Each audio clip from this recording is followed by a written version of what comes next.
Сәлем достар, синнабон тәттісін дайындаймыз. Жылы сүтке қант, тұз, дрожжи салып, араластырып 15 минутқа жылы жерге қоямыз. Бөлек ыдысқа май, қант салып миксерлеп, жұмыртқаны кезек-кезек салып миксерлеп аламыз.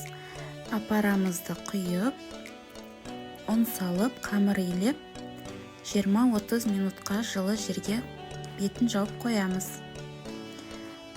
Қантымызға корица салып араластырамыз. Қамырымыз дайын болды. Жақсылап жайып, арасына май жағып, корица мен қантты сеуіп шығамыз. Тегістеп, рулет етіп ораймыз.